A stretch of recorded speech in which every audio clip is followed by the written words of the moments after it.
एक बार की बात है। माया नाम की एक खूबसूरत लड़की की नई नई शादी हुई थी। उसका पति रवि उसे बहुत प्यार करता था और उसकी सास श्रीमती देवी भी उसे अपनी बेटी की तरह मानती थी। घर में खुशियों का माहौल था। जल्द ही ये खबर आई कि माया माँ बनने वाली है और पूरे घर में खुशी की लहर दौड़ गई। लेकिन किस्मत को कुछ और ही मंजूर था। जब बच्चे का जन्म हुआ तो एक प्यारी सी बेटी ने जन्म लिया, लेकिन दुर्भाग्य से माया इस दौरान दुनिया को छोड़कर चली गई। घर में खुशी का माहौल मातम में बदल गया। इस दुखद घटना के बाद उस छोटी सी बच्ची को मनहूस समझा जाने लगा। उसकी दादी श्रीमती देवी, जो कभी माया को इतना प्यार करती थी, अब अपनी पोती से नफरत करने लगी। वह कहती थी, इस मनहूस के पैदा होते ही हमारी बहू को खा लिया। रवि, जो अपनी पति के जाने के गम में डूबा था, वह भी अपनी बेटी को प्यार नहीं कर पाता था। वह उसे देखता और उसे माया की मौत का कारण मानता। छोटी बच्ची का कोई नाम नहीं रखा गया। उसे घर के सारे काम करने पड़ते थे, जैसे कोई नौकरानी हो। उसे कभी प्यार नहीं मिला, ना दादी से ना ही पिता से। उसे स्कूल भी नहीं भेजा जाता था। वह बस घर के कामों में ही लगी रहती, अकेली और उदास। साल बीत गए और बच्ची बड़ी होती गई। एक दिन उसकी दादी ने अपनी पोती के मामा को फ़ोन करके कहा, यहाँ से ही इस मनहूस को ले जाओ, हम इसे और नहीं रख सकते। बच्ची के मामा उसे अपने घर ले गए। बच्ची को लगा कि अब उसे प्यार और अपनापन मिलेगा, लेकिन उसकी मामी ने भी उसे नहीं अपनाया। वह भी उससे घर का सारा काम करवाती थी और उसे कभी प्यार नहीं करती थी।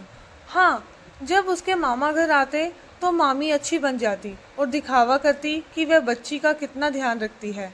बच्ची ये सब समझती थी, लेकिन वह चुपचाप सब सहती रही। समय के साथ बच्ची बड़ी हुई और उसकी शादी की उम्र हो गई। उसकी मामी ने उसकी शादी एक पागल लड़के से तय कर दी, ताकि वह हमेशा के लिए अपने सिर से बोझ उतार सके। बच्ची का दिल टूट गया, लेकिन उसके पास और कोई विकल्प नहीं था। लेकिन किस्मत ने उसके लिए कुछ और ही लिखा था। उसकी शादी हो गई और वह अपने नए ससुराल पहुंची। वहां उसे एक बहुत अच्छी सास मिली। उन्होंने अपनी असली बेटी की तरह प्यार किया।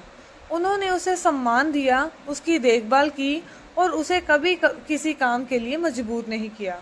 और सबसे बड़ी बात, उसके पति, जिसे पागल कहा गया हो, उसकी भी वह धीरे धीरे देखभाल करने से वह ठीक होने लगा।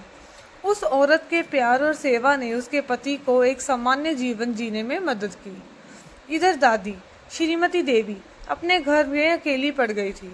उन्हें अपनी गलती का एहसास होने लगा था। उन्हें याद आने लगा कि कैसे उन्होंने अपनी पोती के साथ गलत किया। उन्हें अपनी बहू माया की याद आती और उन्हें लगता कि उन्होंने उसकी निशानी के साथ कितना बुरा व्यवहार किया है। एक दिन दादी ने हिम्मत की। वह घर के कुछ कागजात और कुछ उपहार लेकर अपनी पोती के घर आ गई। उन्होंने अपनी पोती को देखा, जो अब खुश और संतुष्ट थी। दादी की आंखों में आंसू थे। उन्होंने अपनी पोती के सामने हाथ जोड़कर माफ़ी मांगी।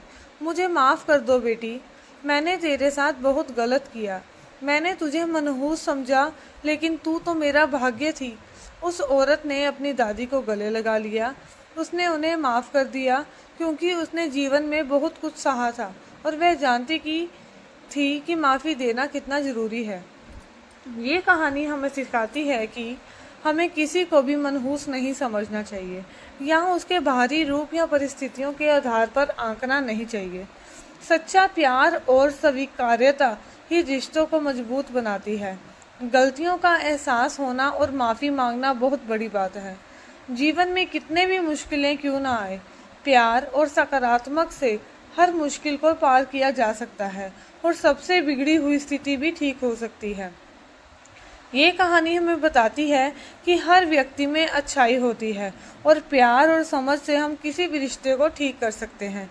दोस्तों, ये कहानी आपको कैसी लगी? क्या आपने भी कभी जीवन में ऐसी परिस्थितियों का सामना किया है जहाँ किसी को गलत समझा गया हो, लेकिन अंत में उसकी अच्छाई सामने आई हो? अपनी राय हमें कमेंट सेक्शन में ज़रूर बताएं।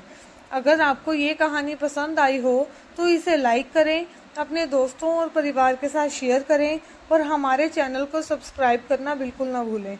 हम आपके लिए ऐसी ही और भी प्रेरणादायक कहानियाँ लाते रहेंगे।